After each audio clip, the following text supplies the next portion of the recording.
Okay, first thing you're going to do is click on Lab. And go ahead and minimize the energy graph. You're not going to want that up.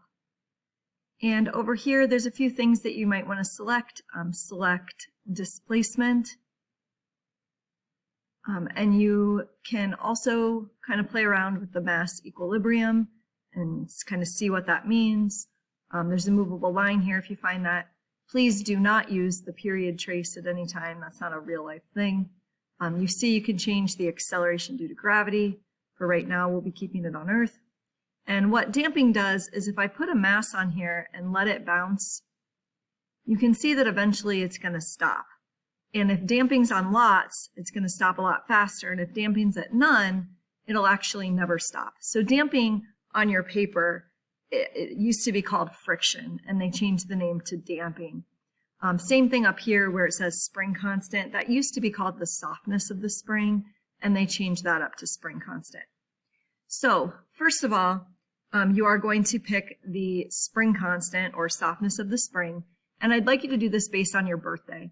So if you were born in January, pick this one, February, March, April, May, June, July, August, September, and then October, November, December, you're going to go with the last one, right? And for part 1, you are doing static motion, which means when you put your mass on here, you do not want it actually moving on you. So you're going to put damping and put it to lots. And that way when you put a mass on there, it'll stop moving really, really quickly. Otherwise, you're going to have this situation, and that's going to not really allow you to do the static situation. So for the first part, you'll need the ruler here, and you're going to be needing to use Hooke's law for this part. Don't try to use conservation of energy because of the fact that we are using lots of damping, and also because it makes it a lot more complicated. So you're going to want to use Hooke's law for part 1 and show in theory how you're going to find the spring constant and then do it. For part 2, you are going to be doing dynamic motion, which means you actually want this thing moving.